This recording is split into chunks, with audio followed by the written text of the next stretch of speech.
trocar aqui, permitir, botar o vídeo para ver o retorno lá. Ainda não liberei o áudio, eles estão vendo só seu slide.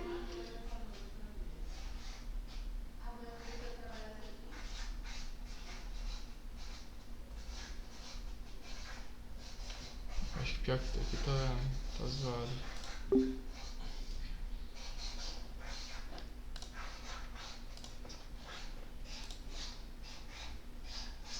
Eu vou te falar, mano, esse dias aqui é ruimzão.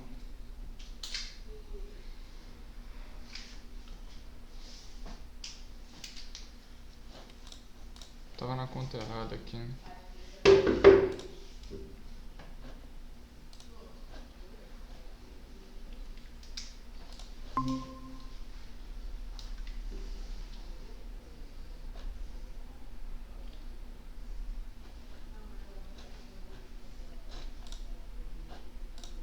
Caraca, que saco.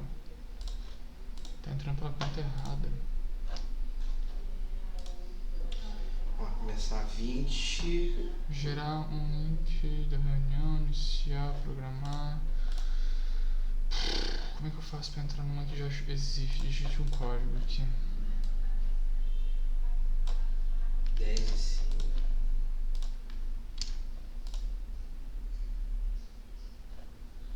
Ok. Ah, droga. Agora eu pedi pra participar. E eu não tenho identificado. Tá ao contrário ali? Pera aí, deixa eu me permitir e depois sair. Por quê? Porque tava na conta errada.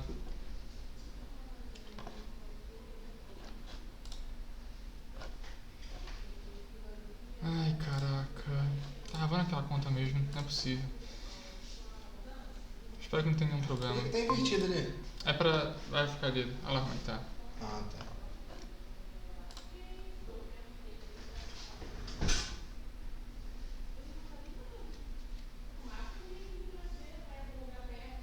Por que eu não tô conseguindo ver? Ah, sei lá, cara. Eu tô botando pra vídeo, mas tá aparecendo a cara dessa garota aí. Não, mas é assim mesmo, pra ela.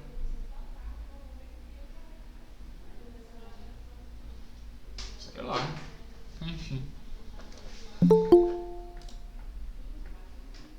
Vou abrir pra você. Vou abrir pra você e botar o teu áudio. Saco. Tô confuso agora. Não era pra essa conta estar aqui. Tá, vamos lá. Vai lá. Tem o retorno. Onde que é o negócio do olhinho aí que tu mostrou? É no OBS. Aqui, ó. Ah, já deixa aí já, pô, pra mim. Eu vou deixar, peraí. Cliquei no olho, pá, vai pra mim. É, isso aí. É isso que eu vou fazer agora. Vou clicar. Deixa eu baixar aqui.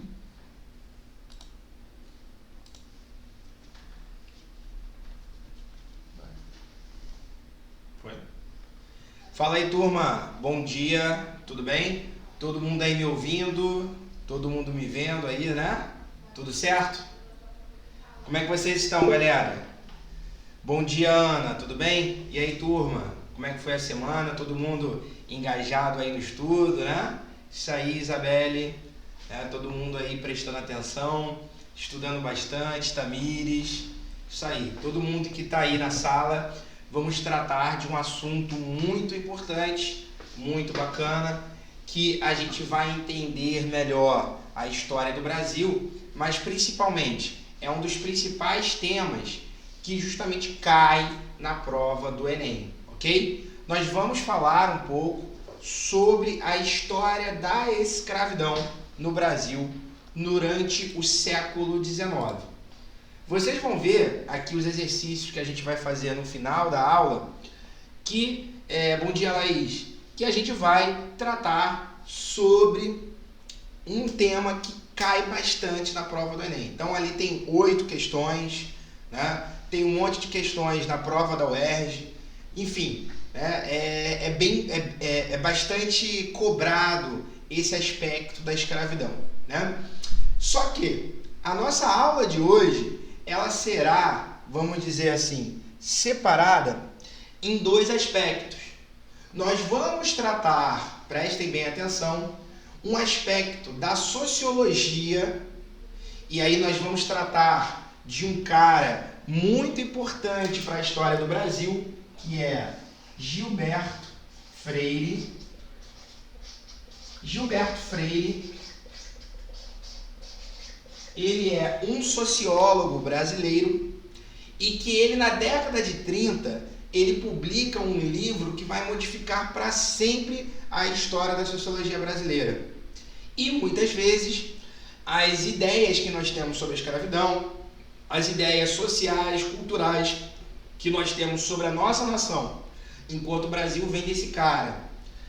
Ele é muito importante para a gente saber para a prova do Enem, porque a gente vai entender a partir dos pressupostos de Gilberto Freire sobre a sua análise do passado do Brasil, sobre a relação da escravidão no Brasil, fundamentalmente para a gente entender as nuances sociais e que entender que, apesar do sujeito ele ser um escravo, e aí vocês com certeza vão lembrar da nossa de uma aula que a gente tratou sobre a escravidão, onde a gente viu o aspecto mais cruel, né, o aspecto desumano, o aspecto totalmente absurdo, né, que foi o aspecto da escravidão, né, que é aquelas pessoas que vieram da África, que vieram amarradas dentro de um navio negreiro e chegavam aqui e eram vendidas como se fosse qualquer mercadoria, né? A gente viu um aspecto muito duro, muito seco, muito pesado e que também é muito importante para a gente saber,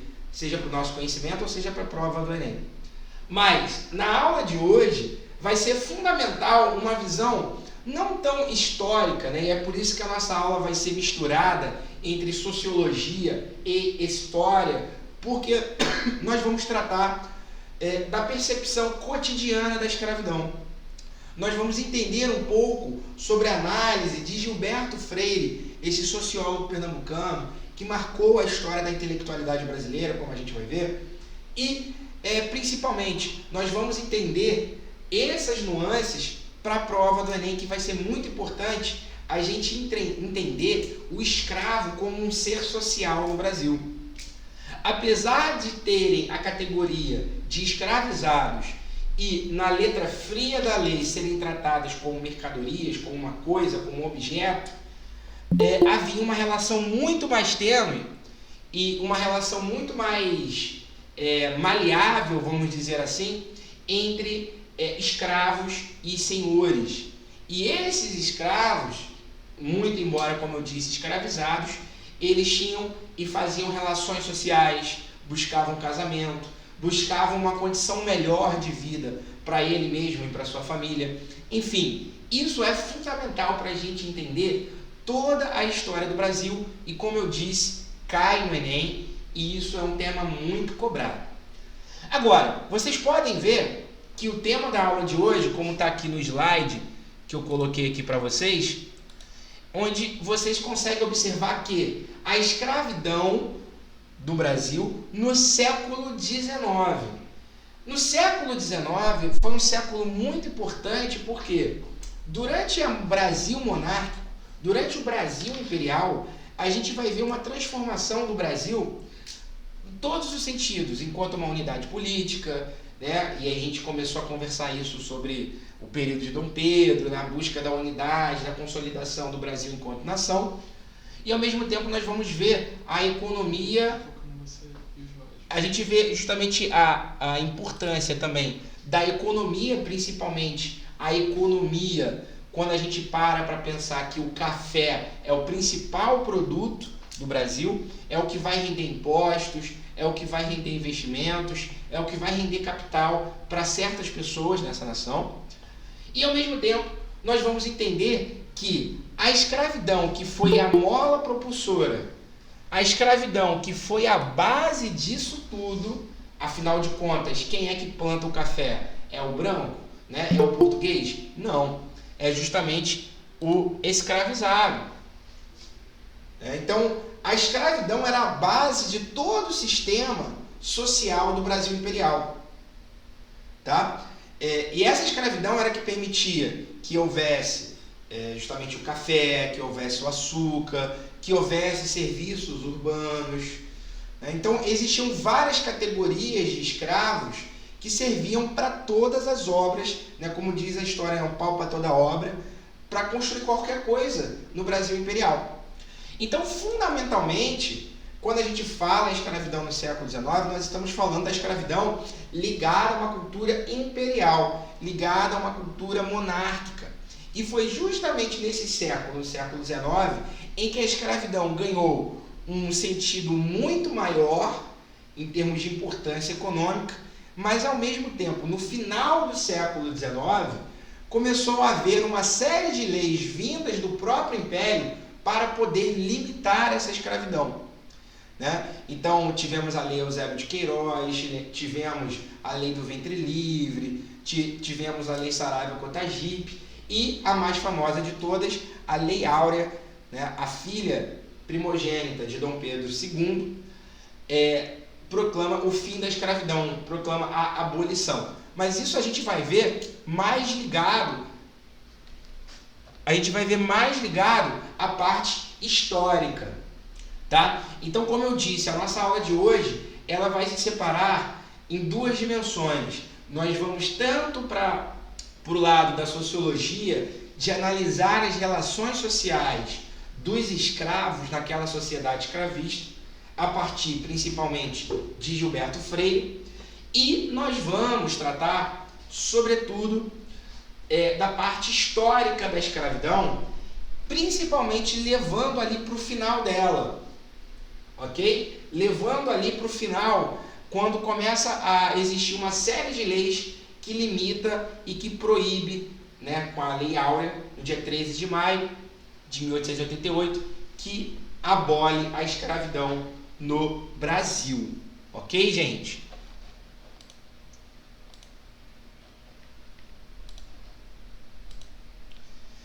Bem, como eu disse, nós vamos tratar aqui a ideia de Gilberto Freire, a importância da sociologia de Gilberto Freire para a gente entender a dinâmica social da escravidão no Brasil.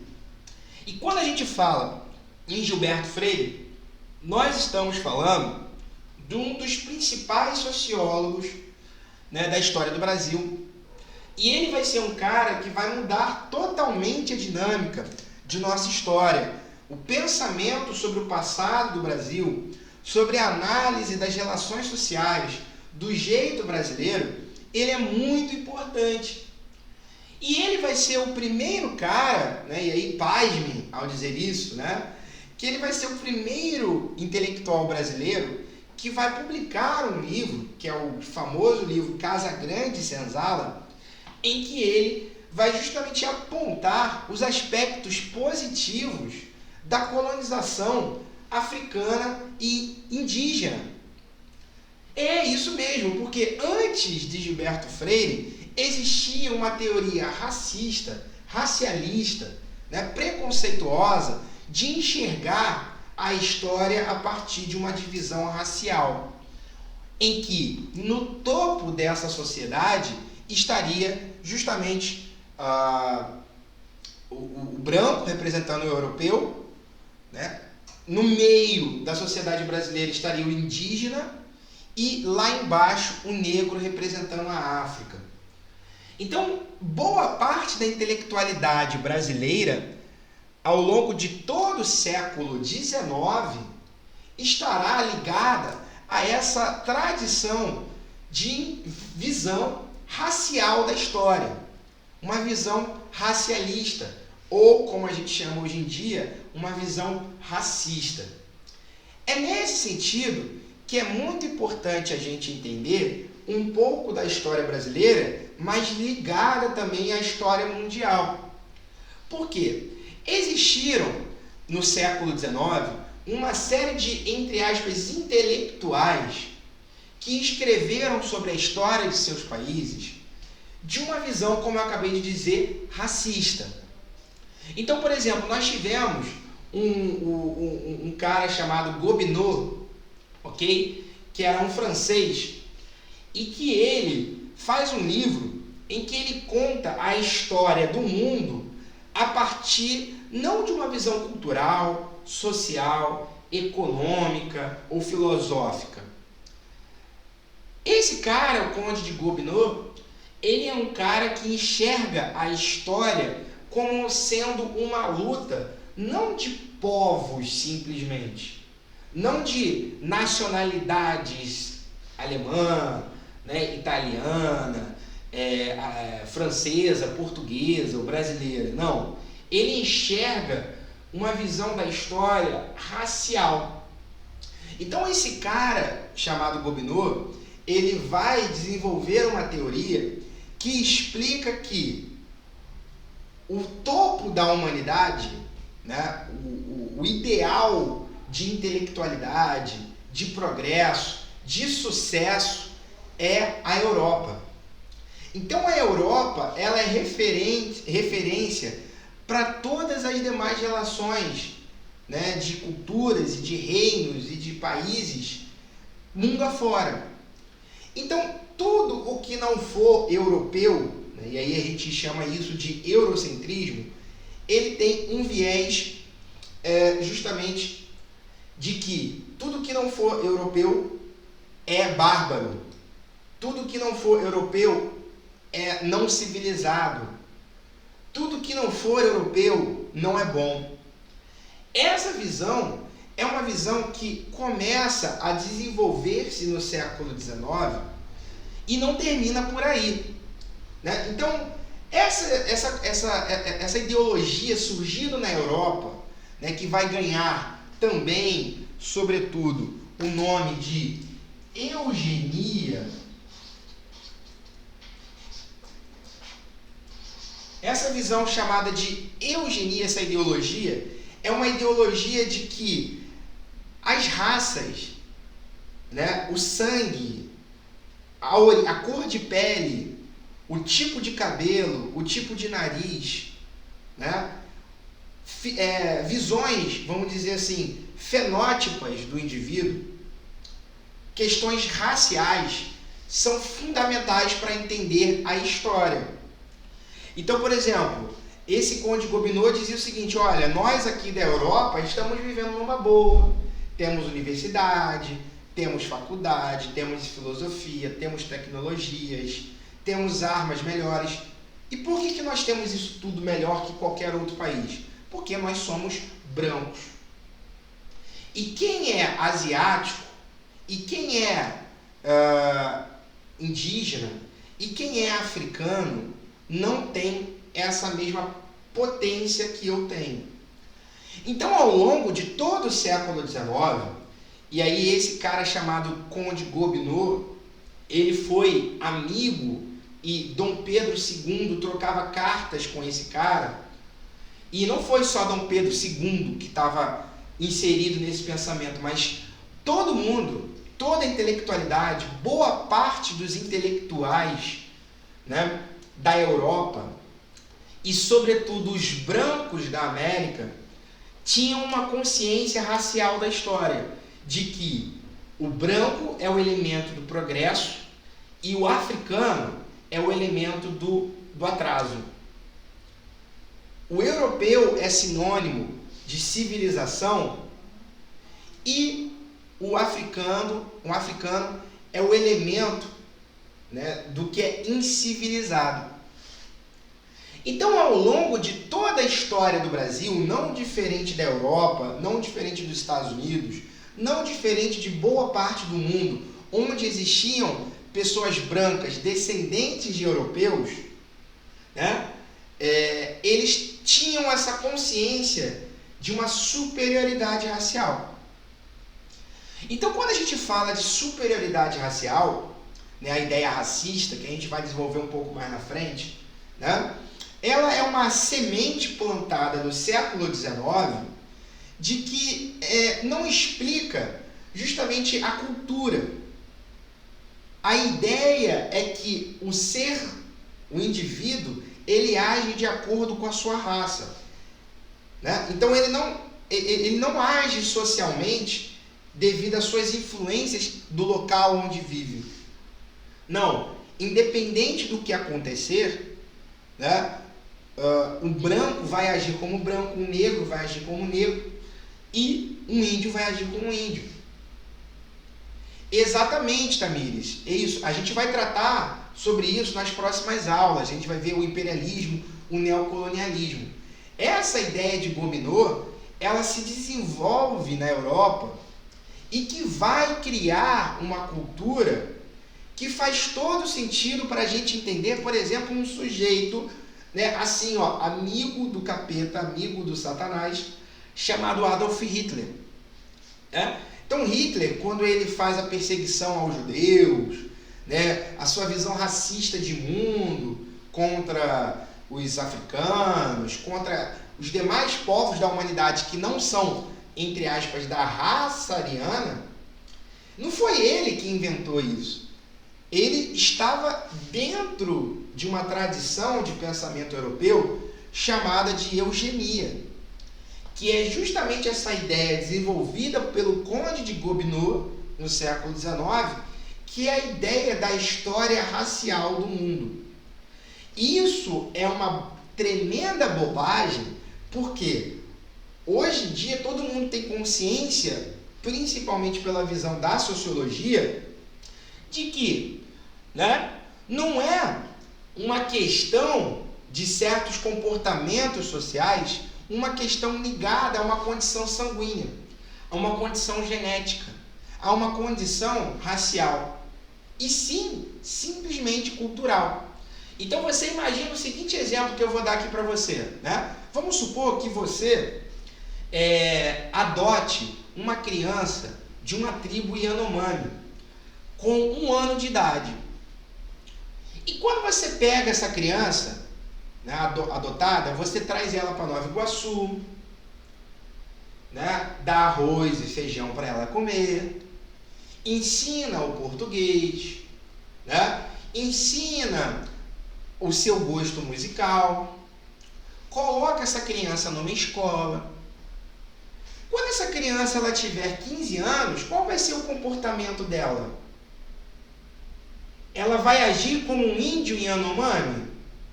Claro que não, porque a gente sabe que o que faz o sujeito agir no mundo é a sua referência cultural. É o que ele aprendeu desde a infância sendo socializado. Agora, na visão racial de Gobineau, não. Um índio sempre vai ser índio. Ele vai guardar na sua essência a vontade de sair correndo pelado na floresta, né? Ele vai sempre estar guardando, né, na sua essência a vontade de comer carne crua, né, de agir como um indígena Yanomami. Então essa ideia, hoje no século XXI, ela é totalmente abolida, essa visão racial, essa visão racista, porque não faz nenhum sentido, ela é irracional. Só que no século XIX, esses caras brancos da Europa, eles criaram essa teoria com seus próprios interesses, por conta do que a Tamires falou, do neocolonialismo, mas a gente vai ver isso mais na frente. Mas, sobretudo, aqui na América, no Brasil e nos Estados Unidos, principalmente, surge a consciência de que se o sujeito é branco e ele tem na sua cabeça que ele tem uma ligação sanguínea com a Europa, então ele é melhor do que todo mundo. Ok? Ele tem na sua consciência de que se ele é descendente de português e a sua família de portugueses não se casou com nenhum negro, ou com nenhum índio, ou com nenhum mulato, então ele se sente um ser divino. Ele se sente um ser superior aos demais. E isso é o que vai estar na cabeça da intelectualidade brasileira ao longo do século XIX e, sobretudo, principalmente pelo pensamento dos intelectuais até Gilberto Freire. Então, por exemplo, autores, né, como Euclides da Cunha, um dos maiores livros do Brasil. Então você vê que eu, enquanto professor de história, eu sei separar, né? A gente lê um livro e a gente filtra aquilo que é bom e descarta aquilo que é ruim. Afinal de contas, né? Eu não vou jogar fora, por exemplo, um livro como um dos melhores livros da história, que é o Euclides da Cunha, Os Sertões, mas nesse livro ele tem uma visão de que os sertanejos, eles são fracos por conta da mistura racial. Então isso havia uma consciência muito forte, né, em toda a intelectualidade brasileira de que quanto mais mestiço for um país, quanto mais negros se casando com brancos, brancos se casando com negros, indígenas se casando com negros, índios, isso é um sinônimo de fraqueza, porque o Brasil não é como uma Alemanha em que uma raça se casa com outra raça igual. Não é como os Estados Unidos, né? Principalmente no norte e no sul, enfim, os brancos norte-americanos, de que se casam entre eles e que não se misturam com outras raças. Então, boa parte dos intelectuais brasileiros, eles sentiam meio que uma raiva do Brasil, porque eles não tinham uma unidade racial. Então, ao longo de todo o século XIX e do século XX, a ideia central dos intelectuais, ao pensar o Brasil, eles têm uma visão muito preconceituosa, vamos dizer assim, hoje em dia, de que a mestiçagem, a mistura racial, é justamente algo muito negativo para o país. Então, eles olhavam para o Brasil e comparavam-se com os Estados Unidos. Então, por exemplo, os Estados Unidos é rico, o Brasil é pobre. A Inglaterra é rica e o Brasil é pobre. Por que o Brasil é pobre e os Estados Unidos é rico ou a Inglaterra é rica, né? Hoje nós pensaríamos por conta de condições econômicas, sociais, culturais. Mas na época era explicado por quê? O Brasil é um país cheio de pessoas que não têm uma pureza racial, né? Então, esses intelectuais, eles tinham essa consciência de que eles, como os brancos, não queriam se misturar culturalmente e etnicamente com pessoas não brancas. Então, isso é um papel fundamental para a gente contextualizar o pensamento dos intelectuais brasileiros do século XIX e do século XX. E aí, eis que chega, né, Gilberto Freire lançando um famoso livro chamado Casa Grande Senzala. Nesse livro, Casa Grande Senzala, Gilberto Freire, ele mostra que o Brasil não é um país justamente negativo por conta da sua condição racial. Afinal de contas, ser brasileiro é ser um pouco africano, ser um pouco indígena e ser um pouco europeu. Segundo Gilberto Freire, o Brasil e o brasileiro é um país formado por 3 raças, né? O indígena, o africano e o europeu. E essas misturas, foi uma mistura que aconteceu melhor do que qualquer outro país. Por quê? Segundo Gilberto Freire, essa riqueza étnica que nós temos, né?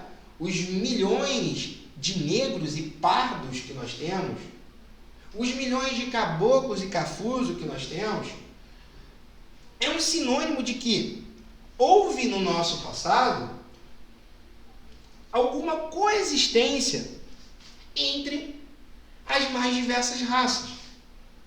Então, por exemplo, nos Estados Unidos, e você consegue perceber isso em qualquer filme norte-americano, mesmo você não tendo ido para os Estados Unidos ou para Nova York, mas você sabe que em Nova York existe o bairro dos chineses, existe o bairro dos judeus, existe o bairro dos italianos, existe o bairro dos coreanos, existe o bairro dos latinos.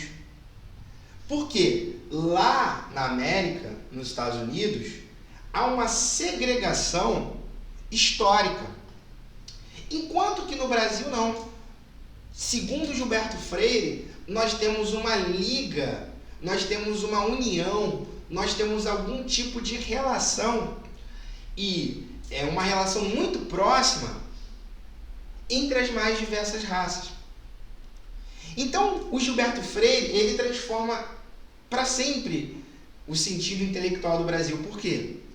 Se antes do Gilberto Freire, a miscigenação, a mistura entre casais negros e casais brancos, e pessoas indígenas com pessoas brancas, isso era enxergado como um ponto negativo do Brasil, a partir de Gilberto Freire não. É justamente a mistura racial que faz com que o brasileiro seja desse jeito que nós somos. Segundo Gilberto Freire, a mistura do Brasil, ela passava a mistura simplesmente da cor de pele ou étnica.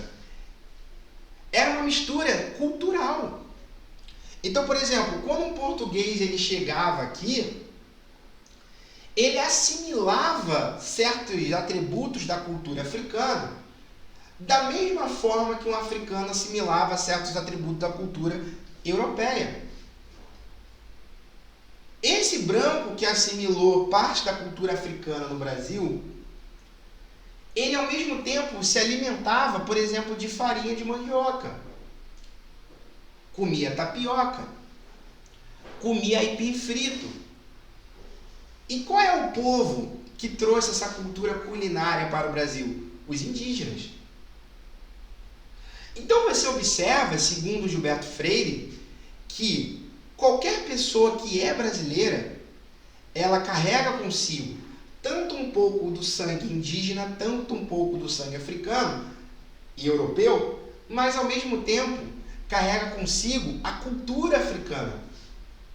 Então, se antes do Gilberto Freire a ideia era de que a cultura africana era uma cultura perversa, pervertida, né, errada, a partir do Gilberto Freire ela passa a ser o quê? Valorizada.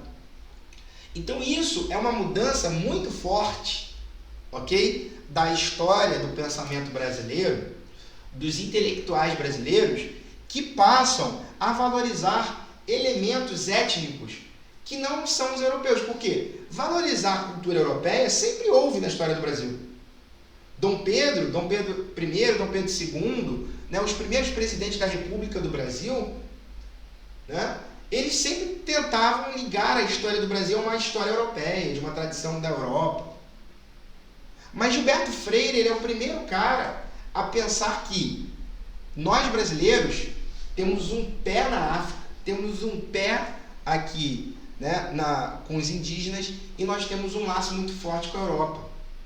Então ele é o primeiro intelectual brasileiro a enxergar que a miscigenação, a mistura cultural, o casamento interracial, né, as diversas tonalidades que nós temos de cor de pele no Brasil, né, cada um na sala de aula tem uma tonalidade diferente. Isso significa o quê? Significa que as pessoas de outras cores de pele fizeram sexo e se casaram e existiu a gente.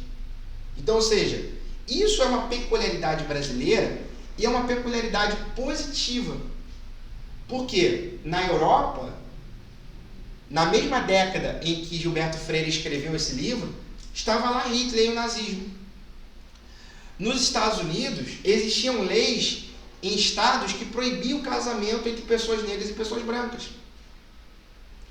Nos Estados Unidos existia a Ku Klux Klan, que era um grupo, né, justamente de supremacistas brancos, que queimavam vilarejos negros, que enforcavam pessoas. Enquanto que aqui no Brasil, nós não tivemos e nem temos isso. Né? Então, a visão de Gilberto Freire é uma visão de que o Brasil ele tem uma integração racial. E essa integração racial, prestem bem atenção, pasmem, ela acontece justamente, segundo Gilberto Freire, na própria escravidão. Então, olha a loucura, olha a viagem que esse cara tem, mas que, né, de algum sentido tem uma certa razão. Hoje em dia ele é muito criticado, né? Hoje em dia ele é um cara que é tratado como se fosse um visionário maluco, um tópico, um cara sem noção, mas ele é fundamental para a gente entender a história do Brasil. Prestem bem atenção nisso, né? E aí eu quero que vocês viajem aqui comigo. Hoje, por exemplo, somos todos livres, não existe mais escravidão, não existe mais a opressão, né, de você ser cativo num lugar, morar numa senzala obrigatoriamente, né, você ser vendido por ninguém porque você é dono de si mesmo. Porém, eu quero que vocês observem o seguinte: a escravidão, enquanto uma instituição opressora, né, uma instituição em que há uma hierarquia social muito rígida, né, de divisão de racial, divisão de tarefas, em que um branco faz isso e um negro faz outra coisa, e os dois são diferentemente, estão distantes socialmente, muito embora estejam próximos convivendo, isso que é o fundamental da gente entender. Porque a escravidão, desse sentido mais seco, frio da lei, ele esbarra justamente nos seres humanos, nas pessoas. E as pessoas, onde estiverem, elas vão querer buscar algo melhor para si, para os seus filhos, para sua namorada, para o seu namorado. Tá? Por mais que houvesse um sistema de uma chibata para ameaçar uma pessoa para o trabalho, todos nós sabemos que não dá para um senhor de engenho, não dá para um capataz de escravos chegar todo dia e descer a porrada em todo mundo. Por quê? Qualquer relação humana é uma relação que, por mais opressora que seja, existe uma troca entre as pessoas. Então eu vou dar um exemplo para você, para ficar mais claro isso que eu estou querendo dizer. Se você comparar hoje, o Brasil não tem mais escravidão, não tem mais a opressão da escravidão. E as pessoas trabalham recebendo salário. Mas vamos supor que você tem um chefe muito chato. Um chefe que fica ali no teu pé. Exatamente, Pedro, exatamente. Tá? Você pensa que você tem um gerente no seu trabalho chato, que fica no teu pé, enchendo teu saco, às vezes até te humilha, às vezes fala mal contigo. O que você, como trabalhador, vai reagir? Vai ficar só chorando? Ah, meu Deus! Não. O que você faz? Você vai no hospital e pega um atestado, né? Fala que tá com conjuntivite, fica 7 dias, aí o cara fica indignado. Ou, se o gerente, ele tá ali enchendo teu saco no seu trabalho, vai ter uma hora que ele vai no banheiro, e nessa hora que ele for no banheiro, você pode sabotar. Se um cara for muito chato no seu trabalho e encher teu saco, você pode fazer o quê? Corpo mole, não trabalhar como deve. E é exatamente essa relação entre trabalho, entre chefe e subordinado, entre patrão e empregado, entre senhor e escravo, acontece desde que o mundo é mundo. Então, ou seja, se você tem um capataz que ele vai lá e te agride todo dia, ah, seu desgraçado, vai trabalhar, vagabundo, né? Um cara chato, um cara assim, realmente que fica no teu pescoço, enchendo o teu saco. O que você pode fazer enquanto escravo? Você pode se fingir doente. Você pode cortar a cana no trabalho mais devagar. Você pode, né, estragar certos produtos. Então, todo senhor de escravo, ele sabia que não dava para ser apertar um botão Enter e aparecer ali. Todo senhor de escravo, no engenho, num cafezal, como existiu aqui bastante na Baixada Fluminense, ele não podia chegar e falar: se abaixa aí, né? Eu estou mandando, eu quero desfazer de vocês, seus vagabundos. Não. Porque por mais que houvesse essa condição opressora da escravidão, esse cara sabia de que era dessas pessoas que ele oprimia que ele tirava sua riqueza e seu sustento. Então, houve, segundo Gilberto Freire, né, um sistema aqui no Brasil chamado de patriarcado. O que é o patriarcado? Era a organização familiar dentro de um engenho, em que tinha o senhor de engenho com a sua família, morando na casa grande, e a imensa massa das pessoas moravam nas senzalas. Qual era a relação do senhor de engenho, o chefe da família? Né? Numa hierarquia, vamos dizer assim, dentro de um engenho, onde moravam os escravos, ou nos cafezais, no topo estava o senhor de escravo, o senhor do engenho. Embaixo dele estava a sua esposa. Abaixo de sua esposa estavam os seus filhos. E abaixo de seus filhos estavam quem? Os escravos. Então, esse sistema familiar que existia na escravidão, chamada por Gilberto Freire, mas também por vários intelectuais, de patriarcado, em que é um paternalismo, né? O pai é o chefe da família e ele que manda e desmanda, ele tentava, de alguma maneira, né, não se mostrar como um senhor maléfico, terrível, até porque se ele fosse tão terrível assim, os escravos poderiam fugir para as senzalas, ou fugir para os quilombos. Podiam fugir, podiam envenenar o senhor, podiam trocar de senhor. Então esse cara, ele tinha consciência de que ele não poderia chegar com um chicote, sair batendo todo mundo e fazer o que quisesse. Então o que ele fazia? Né? Ele buscava alguns níveis de interação social com os escravos. Existia a casa grande, uma mansão onde morava o senhor, e existia a senzala onde moravam os escravos. Então o que ele tentava fazer para amenizar, né, a crueza da escravidão? Ele chegava, né, para um escravo e falava assim: ah, sua esposa está grávida? Tá, ela não precisa trabalhar não, hein? E ó, quando o moleque nascer, eu vou ser o padrinho dele. Né?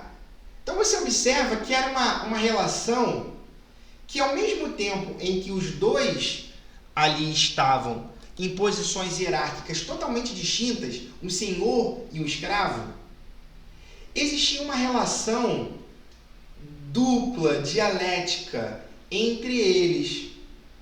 Né?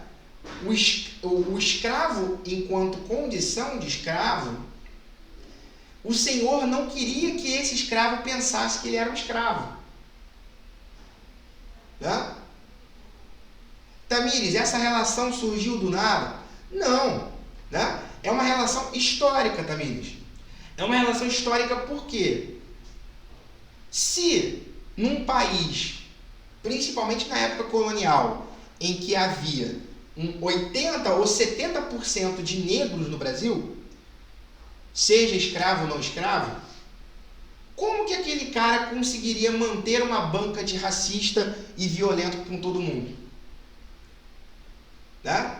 Ele tinha que saber que ele era ali uma posição, ao mesmo tempo em que ele era o bambambam, porque ele era o senhor, mas ao mesmo tempo ele sabia que dependia dos escravos. Então, segundo Gilberto Freire, houve uma relação chamada de patriarcal, no sentido de que o pai de família, né, o pai do senhor o senhor de engenho como pai, ele manda e desmanda nos seus filhos, na sua esposa, e tem como agregado da sua família os seus escravos. Então você observa que era uma relação muito tênue entre a hipocrisia e a opressão. Né? É uma relação, uma fronteira muito tênue entre o escravo estar na condição de escravo E o escravo, numa condição, olha, você não é meu escravo, você é como um filho para mim. Eu sou padrinho do seu filho. Né? Você quer se casar? Se casa, a gente constrói uma casinha para você ali no fundo. Né? E principalmente, prestem bem atenção, esse senhor de escravo, ele precisava de pessoas que lavassem a sua roupa, que amamentassem os seus filhos, que cuidasse de seus filhos, que fizesse a comida. Então o que ele fazia? Ele pegava certos escravos da senzala e trazia para casa. E falava assim, ó meu querido, não precisa mais trabalhar como você trabalhava ali no sol, cortando cana. Não. Você vai trabalhar dentro de casa. E você é como se fosse da minha família. Eu estou confiando a você a criação do meu filho. E foi essa relação de proximidade, nem que seja hipócrita, entre senhor e escravo, que formou essa nossa cultura que nós temos de integração racial. Por quê? Por exemplo, um filho de senhor de engenho com uma senhora de engenho, vamos supor que o moleque nascesse branco. Mas quem cuidava daquele moleque? Era uma senhora africana. E essa senhora africana ensinava para esse menino, né, histórias da África, dava comida africana, né? Ensinava para esse menino cancioneiros, canções da senzala, como Semba, que mais tarde vai se chamar o samba. Então, não era eles lá e eu cá, e eu aqui com um chicote e vocês aí trabalhando. Não. Segundo Gilberto Freire, havia uma relação de duplo interesse. Para o escravo, era melhor trabalhar na casa do que trabalhar no campo. E para o senhor, era melhor ter mais apoiadores entre escravos do que inimigos. Por quê? Se os meus escravos são todos contra mim e me odeiam de uma forma absurda, eles vão, né, fazer feitiço contra mim, e eles tinham muito medo. Eles vão fugir, eles vão me matar, eles vão fazer o diabo. Então havia essa relação muito tênue, ok? Aqui no Brasil, disso. A Laís colocou aqui uma relação de interesses. Podemos dizer que sim. Muitas vezes, a maioria dos escravos estava nem aí para o senhor. Não estava nem aí para o senhor. Odiava no fundo do coração. Porém, esse senhor, ele tentava não se mostrar enquanto um cara opressivo. Ele tentava se mostrar enquanto um sujeito bonzinho, que vocês são praticamente da minha família, vocês são pessoas legais. E aí, é tudo nesse sentido que a gente tem o chamado patriarcado.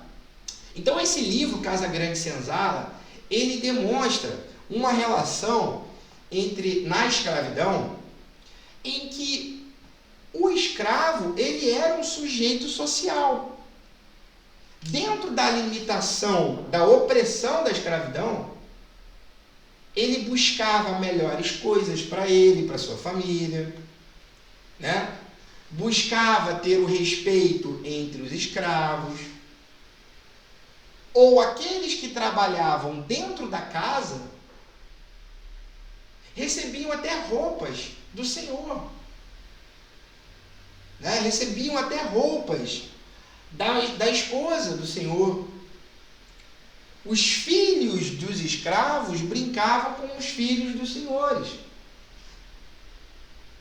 Ok? Então Gilberto Freire, ele vai mostrar que havia essa dupla relação, né? Ou seja, os escravos, eles são escravos, porém, eles não são pessoas, né, que ficam apanhando todo dia, né, que estão sofrendo todo dia. Então, havia, por exemplo, senhores que, para poder acalmar a tensão da escravidão, ele falava assim, ó, querido, você tem sua religião, tá bom, toca o seu atabaque aí, fuma o seu charuto aí, bebe sua cachaça aí no seu dia de santo.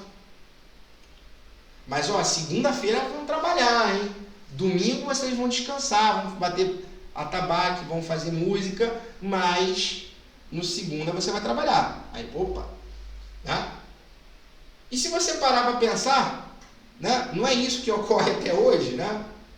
As pessoas trabalham de segunda a sábado, no domingo vão para o pagode e na segunda-feira já voltam a trabalhar de novo, né? Então, é justamente essa situação tênue da escravidão que Gilberto Freire, ele capta muito bem, né? E que é muito polêmico, né? Então, ou seja, essas pessoas, elas eram próximas, muito mais próximas do que se imagina, segundo Gilberto Freire. Então, a escravidão no Brasil, segundo Gilberto Freire, ao invés de gerar o ódio, como foi no filme Django, né, nos Estados Unidos, ao invés de criar uma separação absurda entre negros e brancos, segundo Gilberto Freire, a escravidão, de alguma maneira, aproximou. E isso está presente até hoje na história do Brasil, no sentido de que você tem na sua família pessoas negras e pessoas brancas. Você já deve ter visto em vários filmes americanos, né? Por exemplo, aquele filme Corra, Room, né? Que é um filme de suspense muito bom. Né? O cara tá lá, um cara negro namora uma loira. E aí quando ele leva a sua namorada para conhecer a sua família, né? A própria família do cara fala assim, pô, tá traindo a raça, meu amigo, né? Tá com uma loirona, né? E você também já deve ter visto algum filme norte-americano em que uma família de uma mulher branca, quando namora com um negro, o pai da mulher fica enchendo o saco, fala, porra, né? Um negro, né? Ou seja, há uma divisão muito clara, sanguínea, nos Estados Unidos. Enquanto aqui no Brasil, você não tem essa assimilação como tem nos filmes americanos, né? Você tem no seu parente alguém branco, alguém negro, né? Alguém mulato, alguém indígena, alguém que veio da Alemanha e todo mundo se mistura. Segundo Gilberto Freire, e aí entra o lado mais polêmico da teoria dele, é que ele diz que o Brasil é uma democracia racial. O que é democracia racial? É que o Brasil, ele pode ser ruim na economia, o Brasil ele pode ser ruim na política, o Brasil ele pode ser ruim em um monte de coisa, mas as nossas relações sociais são relações que não se considera, vamos dizer assim, a separação racial. Então, como eu disse, e aí aí é óbvio que isso é muito polêmico, porque essa ideia de Gilberto Freire, hoje ela é muito revista, mas você para pensar, por exemplo, na situação dos Estados Unidos. Como eu disse, Nova York tem um bairro de judeus, um bairro de coreanos, um bairro de chineses, um bairro de latinos, um bairro de italianos, um bairro de gregos, um bairro de turcos, né? E etc. No Brasil, você não tem eu sou negro, então eu vou ter que morar num bairro de negros. Eu sou italiano, então eu vou morar num bairro de italianos. Não existe isso no Brasil. Por quê? Não existe uma consciência de separação racial. Pelo contrário, existe uma tendência da integração. Agora, é óbvio que essa ideia de Gilberto Freire, ela vai ser muito propagada na história do Brasil num sentido muito pejorativo, né? Ufanista, de louvar o Brasil, assim, o Brasil não tem racismo. Então, quando vocês ouvem a frase, né, o Brasil não tem racismo, da boca de alguém, essa pessoa, ela inconscientemente, ela está se embasando nessa teoria da democracia racial do Gilberto Freire, né? inconscientemente, essa pessoa ela está se baseando na ideia de que aqui no Brasil não existe diferença racial, que todo mundo se dá bem, né? Negro dança com branca, negro casa com branca, branca casa com negro, todo mundo vai pro pagode, dança junto, todo mundo joga bola, o time a seleção brasileira tem pessoas de diversas cores e todo mundo, né, no final cai no sambão, se divertindo, né? Então essa ideia de que não existe uma separação racial, por exemplo, carnaval, né, e aí etc., é uma ideia que provém dessa teoria da democracia racial, né? Agora, o que é interessante da gente pensar é que, segundo Gilberto Freire, esse sistema escravista, por mais opressivo que possa ser, existia ali uma relação social, às vezes até afetuosa, entre um lado e outro, né? Então é nesse sentido que Gilberto Freire ele trata a escravidão, e é muito importante você perceber essa nuance, né, do escravo como um agente social, como uma pessoa que escolhe agir, por mais que eu tenha as limitações que tenha, elas participavam, né, de relações familiares, elas participavam e buscavam o que era melhor para si, buscavam algum tipo de melhoria de vida e assim por diante, ok? Entrando na parte histórica, que é muito importante da gente pensar a nível nacional, nós temos que entender que a escravidão, ela começa junto com a fundação do Brasil, praticamente, e ela termina no ano de 1888. Existe uma frase de um senador do Império em que ele diz o seguinte: o Brasil é o café e o café é o negro. Ou seja, no fundo, o Brasil é o negro, né? Para existir o sucesso econômico, e a gente já conversou sobre isso, né? Para existir o sucesso econômico, precisa de mão de obra. E quem é mão de obra? Escrava. É nesse sentido que uma das bases de sustentação do Império era justamente os barões do café. Então aqui na Baixada Fluminense e no Oeste Paulista existiam grandes plantadores de café que recebiam título de barão. Esses caras apoiavam o Império e, por sua vez, o Império apoiava a escravidão. Esses senhores, de donos de cafezais e donos de imensa quantidade de escravos, eles gostavam do Império porque o Império lhe dava prestígio por ser chamado de nobre e, ao mesmo tempo, garantia que houvesse uma escravidão. Afinal de contas, né, o tráfico de escravos acontecia à luz do dia, não era uma coisa obscura, né? Você andava pelo centro do Rio de Janeiro, você poderia comprar um escravo. Era esse absurdo que existia, né? Só que essa situação ela começa a se modificar quando a Inglaterra ela entra pesado contra o Brasil para acabar com o tráfico de escravos da África para o Brasil. E isso acontece por uma série de fatores que não vale a pena a gente trocar aqui agora, porque a gente vai ver isso mais na frente. Mas a Inglaterra, ela mete uma bronca de dizer o seguinte: olha, meu amigo, não pode mais ter tráfico de escravos ligando a África ao Brasil. E se a minha marinha pegar algum navio negreiro, nós vamos soltar os negros que estão lá e nós vamos prender o capitão do navio, seja de qual for a nacionalidade. O nome dessa lei é Lei de Bill Aberdeen. E quando o Brasil percebe que essa lei veio firme e que estava acontecendo casos de escravos, de navios de escravos, navios negreiros, estarem sendo abordados por eles, pelos ingleses, aí eles resolvem mudar a lei. E aí acontece a primeira lei chamada de Lei Eusébio de Queiroz.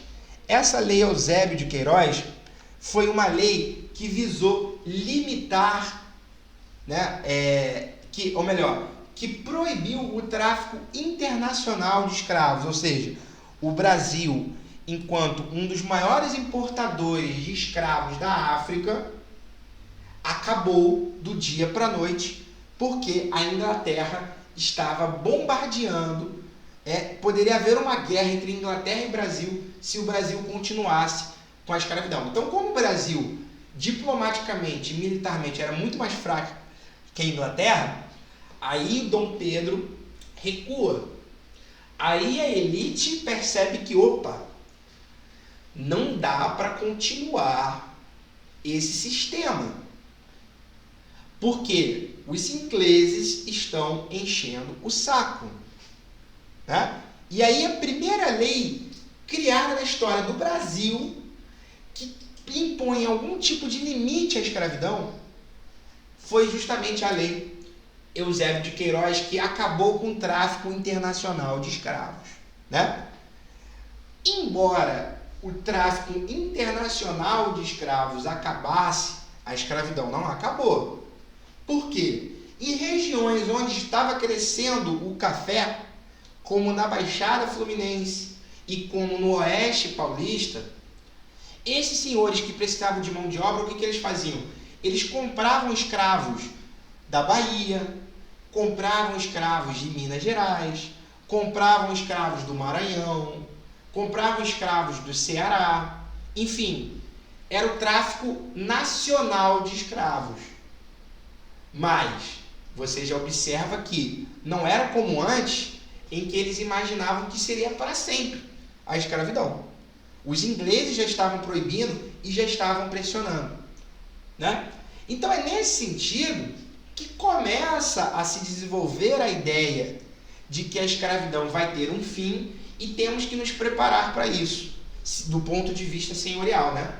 E o que eles começam a fazer, sobretudo em São Paulo? Eles começam a incentivar a imigração de quem? De europeus.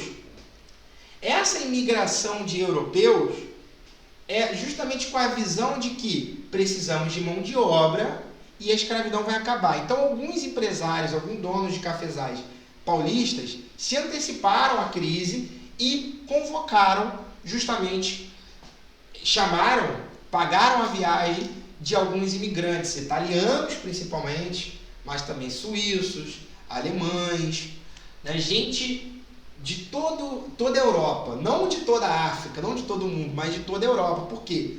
E aí, novamente, era a ideologia que existia na intelectualidade da época, dos ricos daquela época, de que o Brasil vai melhorar quando o Brasil se embranquecer. Então, a política de imigração italiana, a política de imigração europeia, ela não é à toa e não surge do nada no Brasil, né? Como disse ali a Tamires, surgiu do nada? Não, ela não surge do nada. Ela surge com a seguinte ideia, de que quanto mais pessoas da Europa nós trouxermos para o Brasil, mais o Brasil será civilizado, né? Então era essa ideia que em São Paulo se desenvolve a partir da vinda da escravidão. Por quê? Você observa, imigrante é todo mundo que sai de um país e vai para o outro. Por que os paulistas não foram na África e falaram assim, ó, galera, quem está sofrendo aí, chega para cá, para trabalhar, e vocês vão ganhar? Por que eles não falaram isso? Porque eles queriam conscientemente pessoas brancas. Eles buscaram imigrantes da Itália, na Alemanha, na Suíça, na Holanda, né? De todas as partes da Europa. Então, olha aí a presença, né, do racismo. Olha a presença, desde o começo da ideia de que a escravidão vai acabar. Olha a visão racista que muitas pessoas tinham, né? E era imagem, era da época. Então você tem ali fotos, como você vê aqui nessa foto da época, em que a escravidão rolava no século XIX. Inventaram a máquina fotográfica e a escravidão estava lá, rolando firme e forte, né? E aí, por outros fatores que a gente não vai tocar muito aqui nessa aula, mas na próxima, sobre a Guerra do Paraguai, né, algumas condições, começa a haver uma consciência chamada de abolicionista. Quem são os abolicionistas? Os abolicionistas são aquelas pessoas que são contra a escravidão, querem o fim da escravidão. E a ideia do abolicionismo, ela é uma ideia que está presente tanto na população negra e parda, mulata, quanto em setores da parte da população branca.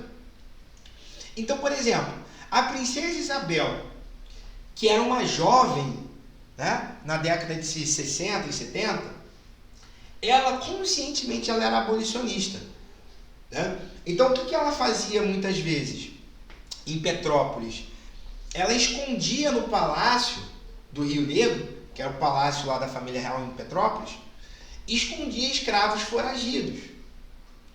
Existiam pessoas no Rio de Janeiro, por exemplo, que andavam na rua com na lapela do terno uma folha de camélia, que é uma folha branca. Essa folha branca, essa flor branca, ela era como um broche na época que você, se visse aquele símbolo na lapela, né, do terno de alguém, aquilo ali significaria que aquela pessoa é abolicionista. Então a gente começa a ver uma mobilização da opinião pública, da sociedade civil brasileira, desde os escravos, passando pelos libertos, indo pela classe média e chegando até mesmo na família real, uma consciência de que a escravidão era uma questão humanitária, semelhante à ideia que nós temos hoje, né? Que a escravidão é um absurdo, que ninguém merece ser escravo e que as pessoas merecem ser libertas. É nesse sentido, e sobretudo cada vez mais com a pressão do exército para que se abolisse a escravidão, para que se acabasse a escravidão, que começa a haver leis que vão limitar a escravidão, muito embora ela não acabe da noite para o dia. Nos Estados Unidos, houve o fim da escravidão por conta de uma guerra civil entre o Norte e o Sul, que queria a libertação, o Norte queria a libertação dos escravos, o Sul queria manter a escravidão. Mas no Brasil não foi da noite para o dia, não foi na base da guerra, não foi num conflito. Ela ocorreu aos poucos, né? Por isso que eu coloquei lenta e gradual, aos poucos. A primeira lei, e aí a gente tem que ter toda a noção hipócrita dessa época, idiota dessa época, de que, por exemplo, a gente vai ver que era uma armadilha, né? Na lei parecia que estava dando a liberdade, mas no fundo, estava dando um cavalo de Troia para a pessoa. Então, primeiro nós temos aí a lei do ventre livre, de 1871. Olha a doideira dessa lei. O que previa essa lei? Que quem nasceu no dia tal, a partir da publicação da lei de 1871, ninguém vai ser mais escravo. Então, olha a hipocrisia dessa lei. Porque quem nasceu ontem, não, vai ser escravo. Então, olha a hipocrisia dessa lei. Tá? A partir de hoje, quem nasceu não é mais escravo. Então, as crianças que nasceram nas senzalas estavam livres. Mas, porém, entretanto, todavia, são livres, porém, essas crianças vão ter duas opções. Ou o senhor dela, né, o dono daquela criança, o senhor de escravo, ele vai ter duas opções. Ou aos 5 anos de idade, essa criança vai para um orfanato do Estado e o Estado paga esse senhor indenizando. Ou esse senhor vai se utilizar daquela criança até os 18 anos. Que quando ela fizer 18 anos, aí ela cai fora. Então, olha que hipocrisia. Acabou a escravidão, né? Exatamente, Tamires. Que liberdade é essa? Exatamente. É um questionamento. Exatamente, Ana. Exatamente. Presta atenção. Olha a hipocrisia dessa lei. A partir de hoje, quem nasceu é livre. Então, quem nasceu ontem é escravo. Não vale. Olha a hipocrisia, né? Então, tipo, uma criança que nasceu no dia, sei lá, no dia 30 de março, que foi a publicação dessa lei, está livre. Quem nasceu no dia 29 é escravo. Né? Então, olha a hipocrisia. Mas, continuando, se essa criança, para ser livre, ela precisaria esperar pelo menos até os 5 anos, onde o Senhor, ou ele pegava essa criança e separava essa criança da mãe e do pai e levava para o orfanato, para essa criança ser criada como, né, um órfão pelo Estado, e o Estado pagaria uma indenização àquele senhor. Ou ele poderia fazer o seguinte, olha, não vou fazer essa maldade. Aí entra o paternalismo, né? Aí entra aquilo que eu estava falando, da ideia. Né? Não vou fazer essa maldade. Né? Separar uma criança de 5 anos da mãe e do pai. Eu vou deixar eles com você, meu filho. Só que até os 18 anos, ele ainda vai ficar sob as minhas ordens. E até os 18 anos, se ele vacilar, pode ser alguma coisa, eu posso dar uma chibatada nele. Porque eu ainda estou usufruindo do trabalho dele como escravo. Então, olha a hipocrisia dessa lei. Em 1885, a Lei Saraiva contra Egito, a Lei dos Sexagenários, é uma lei, como disse ali a Ana Luísa. Completou 65 anos, toma sua liberdade, sua carta de alforria e cai fora. Completou 65 anos, pode ir embora. Parabéns, tchau, tchau. Né? Qual é o problema da hipocrisia dessa lei? Primeiro é o seguinte, que um cara que trabalhava na Baixada Fluminense de sol a sol, ou em São Paulo de sol a sol na escravidão, no café, que é um trabalho pesado, você tem que colher, tem que moer, tem que secar, né? Tem que plantar, tem que fazer um monte de atividades, e muitas vezes essas pessoas não eram tão bem alimentadas assim. Essas pessoas, elas mal chegavam aos 40 anos, gente. Então, é um dado que concreto. Os escravos do café na Baixada Fluminense mal chegavam aos 40 anos. Então, o cara que passou dos 60, ele já é uma minoria. Agora, qual é o problema disso? Por quê? Muito embora o cara seja um velho e não possa mais trabalhar no cafezal, ele, enquanto escravo, o senhor tem a obrigação de alimentá-lo. Então, o que ele fazia? Passou dos 60, toma aqui sua liberdade. Toma aqui sua liberdade, você não vai trabalhar mais, já não vai trabalhar mais para mim porque você é velho, e eu também não vou te alimentar. Então, olha a hipocrisia, né, dessa lei. Agora, no dia 13 de maio de 1888, teve a lei mais famosa de todas, que foi a Lei Áurea, que foi a libertação dos escravos. Essa libertação dos escravos, ela foi tensionada até o final por grande apoio da sociedade civil brasileira. Então, pessoas como Machado de Assis, né, o escritor brasileiro, pessoas como André Rebouças, que era um grande engenheiro negro do Brasil Imperial, pessoas como Joaquim Nabuco, que era um filho de senhor de engenho pernambucano, apoia essa ideia, e sobretudo também a princesa Isabel. Então, quando a escravidão ela já está cambaleando pelas pernas e já está mal de saúde, quando ela já vai acabar, qual é a última cartada? Os senhores de escravos, eles queriam dizer o seguinte, tá bom, gente, vamos libertar os escravos, beleza. Só que eu vou querer uma indenização do Estado por cada escravo que eu libertei. Aí teve uma pequena briga na época entre os conservadores que queriam indenização e os abolicionistas com a princesa Isabel, que queriam o fim da escravidão como uma questão humanitária. O Estado não vai indenizar ninguém. É uma questão moral vocês libertarem os escravos. E é isso o que a princesa Isabel faz em 1888, dia 13 de maio de 88, a chamada abolição da escravidão, a Lei Áurea.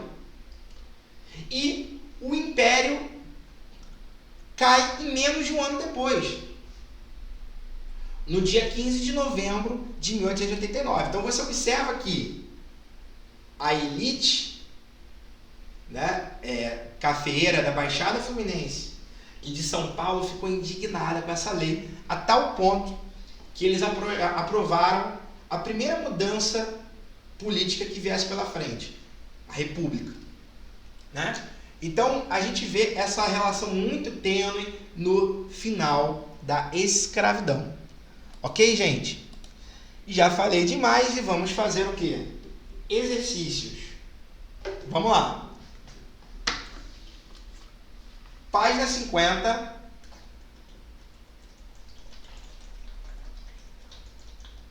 Beber uma água.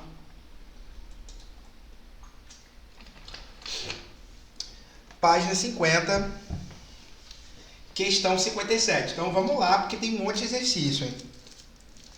A poetisa Emília Freitas subiu a um palanque nervosa, pedindo desculpa por não possuir títulos nem conhecimento, mas orgulhosa ofereceu a sua pena, que sem ser hábil, em compensação guiada pelo poder da vontade. Maria Tomásia pronunciava orações que levantavam os ouvintes.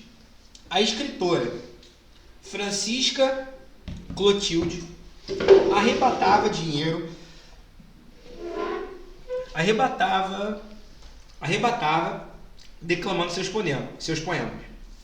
Aquelas angélicas senhoras, heroínas da caridade, levantavam dinheiro para comprar a liberdade e usavam entusiasmo a fim de convencer os donos de escravos a fazerem alforrias gratuitamente. As práticas culturais narradas remetem historicamente a qual movimento? O movimento feminista, sufragista, socialista, republicano ou abolicionista? Letra exatamente. Moleza, hein, gente? Né? Essas poetisas, você vê ali que próximo do final da escravidão, faziam grandes mobilizações na sociedade para o fim da escravidão, porque gerou-se realmente uma consciência humanitária contra a escravidão. Então ficou de um lado parte da sociedade e de outro lado uma pequena parte de senhores que queriam sugar ao máximo a riqueza dos escravos. Página 121, questão 51. Essa imagem é uma imagem da época do século XIX, uma foto de uma escrava em que nós temos uma escrava que cuida de uma criança branca. Essa foto ela é muito importante, né? E aí ela traz várias coisas consigo nessa imagem que são muito chocantes. Você observa ali, né, uma senhora que pela legenda já indica ser a escrava que cuida daquele menino, mas que ao mesmo tempo você observa a roupa dela. A roupa dela não é trapo.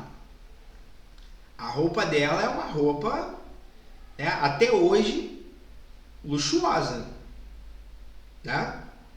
E ela está ali cuidando de uma criança. Aí está ali dizendo: a fotografia datada de 1860 é um indício da cultura escravista no Brasil ao expressar a ambiguidade do trabalho doméstico exercido pela ama de leite, desenvolvendo uma relação de proximidade e subordinação em relação aos senhores. B. A integração dos escravos aos valores das classes médias, cultivando a família como pilar da sociedade imperial. C. Melhoria das condições de vida dos escravos observada pela roupa luxuosa, associando o trabalho doméstico a privilégios para os cativos. D. A esfera da vida privada, centralizando a figura feminina para afirmar o trabalho da mulher. É a distinção étnica entre senhores e escravos, demarcando a convivência entre estratos sociais por meio de superar a mestiçagem. Todo mundo aí já colocou, letra A. A ambiguidade do trabalho doméstico exercido pela ama de leite, desenvolvendo uma relação de proximidade e subordinação em relação aos senhores. Exatamente, gente. Perfeito. Essa questão é uma questão muito importante para a gente entender aquilo que o Gilberto Freire falava, né? Esse dilema do escravo é um dilema que até hoje é muito carregado em certos setores de trabalho no século XXI, principalmente no Brasil, que é a da babá e a da empregada doméstica. Por quê? Um trabalho chato, né? É um trabalho chato você ficar fazendo café para uma pessoa, né? É um trabalho chato você encher um copo d'água para uma pessoa. É um trabalho chato você ficar limpando a bunda de uma criança e essa criança não é o seu filho, né? É um trabalho chato você passar de segunda a sexta na casa da senhora enquanto os seus filhos estão sendo cuidados pela irmã dela ou pela mãe dela. É o dilema da empregada doméstica. É o dilema da babá, né? E é um dilema muito ambíguo, por quê? Geralmente, como é que é um patrão de uma empregada, um patrão de uma babá? Ele não é geralmente um cara simplesmente de uma relação trabalhista, você vai concordar comigo. Ele não é simplesmente o cara que vai chegar lá assim, eu quero um copo d'água, né? Vai buscar, sua desgraçada. Ele não fala isso, né? Ele, ao mesmo tempo, ele não vai ser uma pessoa que simplesmente vai entrar mudo e sair calado, principalmente o brasileiro que gosta de falar, se comunicar, né?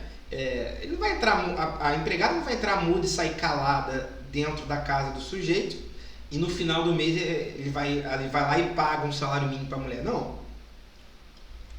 Ele sempre tenta se mostrar uma pessoa boa, né? Come aqui com a gente. Essa semana teve... Aí a empregada chega assim e fala, não, essa semana meu filho está doente. Ele fala assim, não, traz seu filho para cá. É bom que brinca com o meu. Né? Você está precisando de roupa? Tem roupa aqui, ó. E leva para suas primas, lá da tua favela. Né? Você trocando de cenário e pega o cenário de uma escravidão. Né? Minha querida, né? Você está precisando de alguma roupa? Eu tenho aqui. E tem essas roupas aqui também, leva para tua senzala. Mas qual é a grande ambiguidade? É que aquela pessoa, ela é tratada como se fosse da família, mas não é da família.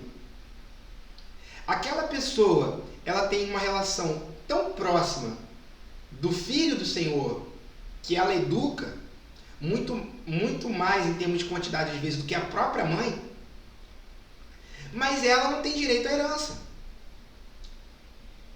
né? E a partir do momento em que tiver uma crise na família, a família não vai pensar duas vezes em demitir a empregada. E ainda, até no Brasil hoje, nós temos o infame quartinho da empregada, né? O nome já é fenomenal, né? O quartinho da empregada. O que é o quartinho da empregada numa casa de classe média? No Leblon. Enquanto você tem um quarto da senhora, do senhor e do filho lá tudo bem equipado, você tem um quartinho da empregada que fica próximo à área de serviço. Por quê? A empregada já abre a porta e já lhe dá de cara com a cozinha, que é onde é o lugar que ela tem que ficar, né? Então, são coisas pesadas, são coisas realmente tênues, coisas que impactam o nosso psicológico e a nossa cabeça. E que, sem dúvida nenhuma, é resquício de uma época da escravidão. Página 237, questão 17. Vamos lá. Estamos caminhando aí por fim. Em todo o país, texto 1, Em todo o país, a lei de 13 de maio de 88 libertou poucos negros em relação à população de cor. A maioria já havia conquistado a alforria antes de 88, por meio de estratégias possíveis. No entanto, a importância histórica da lei de 88 não pode ser mensurada apenas em termos numéricos. O impacto que a extinção da escravidão causou numa sociedade constituída a partir da legitimidade da propriedade sobre a pessoa não cabe em cifras. O que esse texto 1 está querendo dizer? Ele está justamente relativizando a força da lei áurea, em termos de população liberta, porque o que o texto está apontando é que a maioria dos negros já eram livres. Uma ínfima parte que era escrava, mas ainda assim ela foi simbólica. Texto 2. Nos anos imediatamente anteriores à abolição, a população livre do Rio de Janeiro se tornou mais numerosa e diversificada. Os escravos, bem menos numerosos que antes, e com os africanos mais aculturados, certamente não se distinguiam muito facilmente dos libertos e dos pretos pardos livres habitantes da cidade. Também já não é razoável presumir que uma pessoa de cor seja provavelmente cativa, pois os negros e libertos e livres poderiam ser encontrados em toda parte. Então o texto 2 está dizendo basicamente uma evolução do texto 1, né? Está dizendo o seguinte, que a maioria da população do Rio de Janeiro, quando você encontra uma pessoa negra, essa pessoa negra não significa naquela época que ela era escrava, porque as pessoas já tinham consciência que a maioria das pessoas já eram livres. A escravidão não era tão forte perto do fim. E aí está ali a grande pergunta, o X da questão. Sobre o fim da escravidão no Brasil, o elemento destacado no texto 1, que complementa os argumentos apresentados no 2, é o quê? A variedade da estratégia de resistência dos cativos, o controle jurídico exercido pelos proprietários, a inovação social representada pela lei, D, a ineficácia prática da libertação, ou o significado político da abolição. Essa é uma questão que você tem que ter calma para acertar.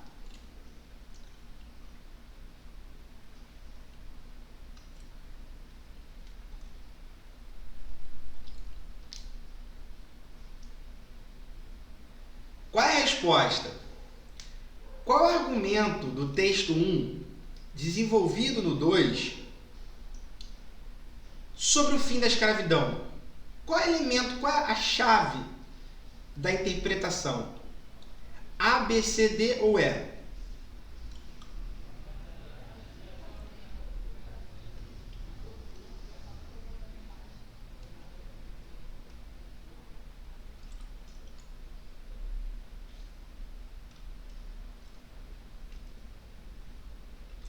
Todo mundo está me ouvindo aí? Alô, alô? O pessoal está refletindo, né? Essa é mais difícil. Olha só, Ana. O texto 1 está falando que poucos escravos, poucas pessoas foram libertas. Por quê? Tinham poucos escravos.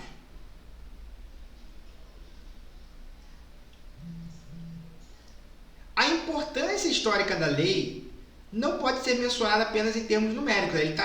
Aí ele está contrapondo. Ele está falando assim, muita gente não foi, ou melhor, pouca gente foi liberta porque tinham poucos escravos. A maioria da população negra era livre. Porém, o impacto da extinção da escravidão numa sociedade escravagista não cabe em cifras. Ele está falando, foram poucas, mas o que aquilo ali, né, demonstrou para aquela sociedade em que era comum se vender pessoas e comprar pessoas, não cabe em cifras. Então, qual é a ideia basicamente do texto? Letra E. O significado político da abolição. Ou seja, eles não estão como na letra A, mostrando a resistência dos cativos. Não. Eles não estão, nesses dois textos, mostrando o controle jurídico exercido pelos proprietários. E eles não estão demonstrando que apenas a Lei Áurea foi ineficaz. Exatamente, Tamires, perfeito. É exatamente isso, Tamires. Ela foi eficaz, apesar de ter poucos escravos. Por que ela foi eficaz? Porque ela foi simbólica. Teve um significado político. Lembra que eu falei para vocês? Dos senhores, dos barões do café da Baixada Fluminense contra os abolicionistas e a princesa Isabel. Foi a vitória das pessoas abolicionistas contra uma classe tradicional dos barões, do baronato. Conseguiram compreender? Né? Eu sei que parece a letra D, né? Muita gente colocou aí também a ineficácia da prática da libertação, mas ela não foi ineficaz porque foram poucos, porque, como diz o texto, derrubar a escravidão num país em que historicamente se vende e compram pessoas não cabe em cifras, nem que sejam 10 libertos, mas aqueles 10 libertos significam alguma coisa para o país, ok? É nesse sentido, significado político que ele se refere. Página 363, questão número 6. Olha, tá vendo quantas questões tem, né? Quantas questões? Vamos lá. 363, questão 6. Ninguém desconhece a necessidade que todos os fazendeiros têm de aumentar o número de seus trabalhadores. E como até pouco supriam-se os fazendeiros de braços necessários. As fazendas eram alimentadas pela aquisição de escravos, sem o menor auxílio pecuniário do governo. Ora, se os fazendeiros se supriam de braços à sua custa, e se é possível obtê-los ainda, posto que de outra qualidade, por que motivo não hão de procurar alcançá-los pela mesma maneira, isto é, à sua custa? Ou seja, o que esse texto está querendo, esse trecho está querendo dizer? Está demonstrando algum tipo, vamos dizer assim, de problema que estava acontecendo naquela sociedade. O cara está debatendo e argumentando contra alguma coisa. Aí está lá a pergunta. O fragmento do discurso dirigido no Parlamento do Império refere-se às mudanças então em curso no campo brasileiro, que confrontam o Estado e a elite agrária em torno do objetivo de quê? Uma pequena crise que surgiu ali na sociedade imperial entre a elite agrária e o Estado. Essa polêmica girou em torno do objetivo de quê? A. Fomentar ações públicas para ocupação de terras do interior. B. Adotar o regime assalariado para a proteção de mão de obra estrangeira. C. Definir uma política de subsídio governamental para o fomento da imigração. D. Regulamentar o tráfico interprovincial de cativos para a sobrevivência das fazendas. E. Financiar a fixação de famílias camponesas para o estímulo da agricultura de subsistência. Essa é uma questão também difícil.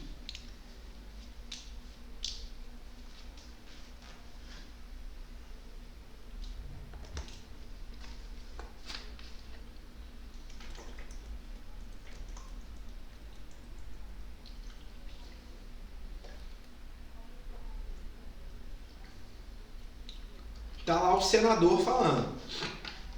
Ninguém desconhece a necessidade de que todos os fazendeiros têm de aumentar o número de seus trabalhadores. E como até pouco tempo supriam-se os fazendeiros dos braços necessários, as fazendas eram alimentadas pela aquisição de escravos, sem o menor auxílio pecuniário do governo. Ora, se os fazendeiros, né, tinham seus escravos sem nenhum incentivo do governo, é possível obter mão de obra ainda de outra qualidade. Por que motivo não hão de buscar alcançá-los eles também, à sua maneira, à sua custa? Então, esse senador, ele está tomando uma posição um pouco crítica aos fazendeiros.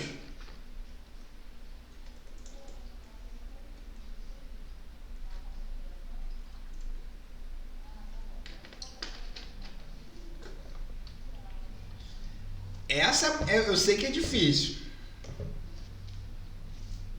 mas é um problema que ocorre ali após o fim do tráfico internacional de escravos. O que eles fazem para substituir, sobretudo em São Paulo, os escravos? Como a gente comentou, eles buscam quem?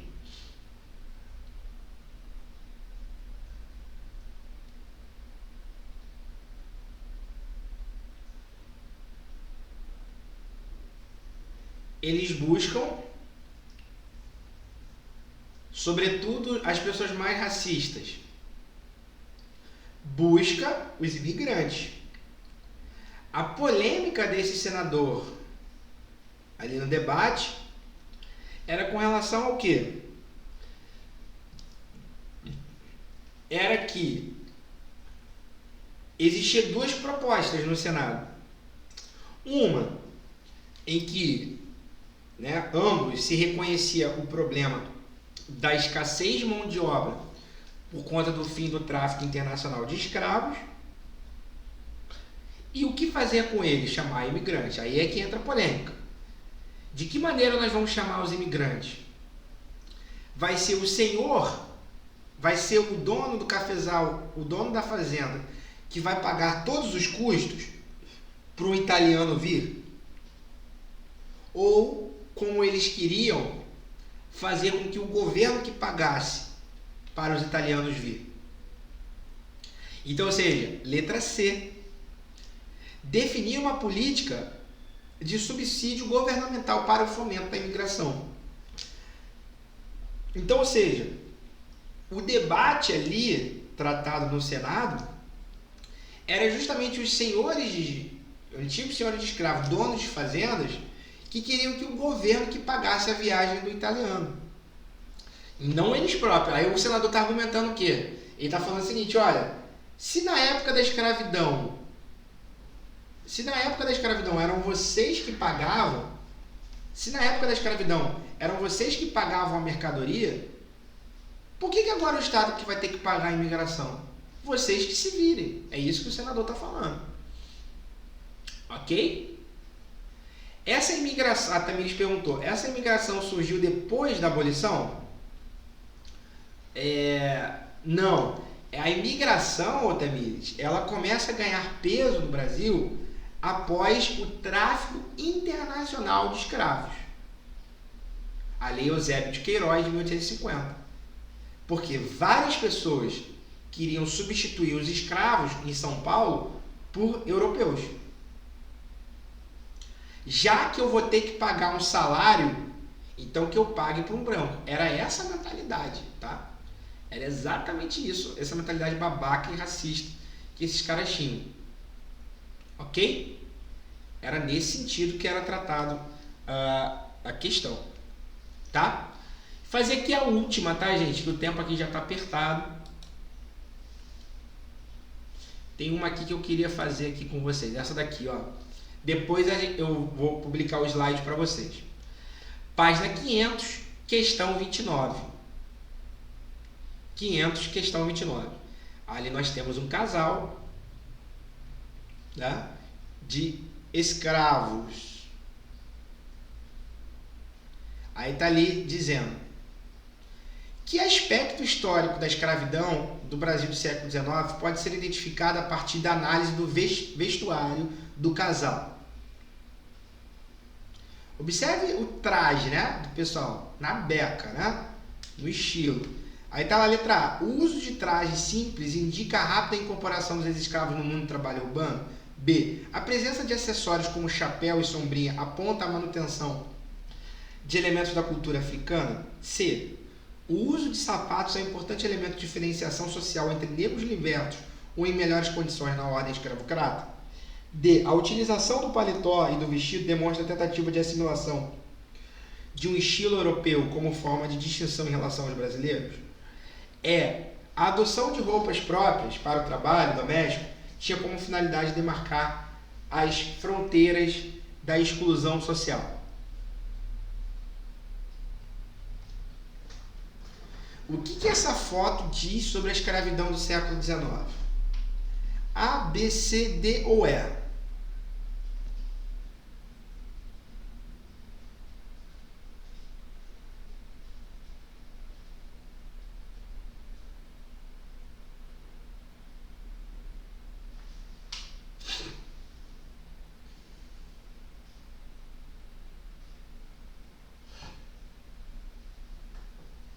Qual a letra?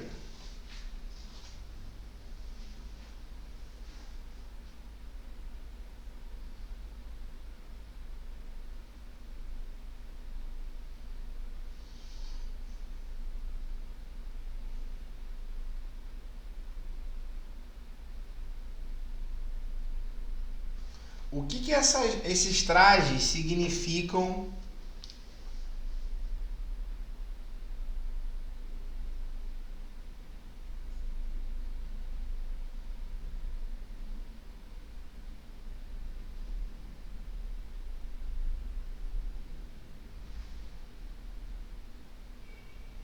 Letra C de casa. Letra C de casa, tá? O uso de sapatos é um importante elemento da diferenciação social entre negros libertos ou em melhores condições. Ou seja, vamos supor na condição de escravo. Você olhando para esse sujeito, você acha que ele trabalha no campo ou dentro da casa? Trabalha dentro da casa. Né? Vamos supor que essas pessoas sejam pessoas livres. Né? Essas pessoas estão numa melhor condição ou numa pior condição? Estão numa melhor. Veja a roupa. Não é a letra E porque a adoção de roupas próprias para o trabalho doméstico tinha como finalidade demarcar as fronteiras da exclusão social daquele contexto. Não, isso não é uma roupa própria. Uma sombrinha não é uma roupa para babar. Não é um vestuário para empregado doméstico. Eles estão ali tirando onda. Estão passeando. Né? O que indica? É que esses elementos indicam que alguém ali estava numa situação melhor, né? Pelas roupas que você dá para observar.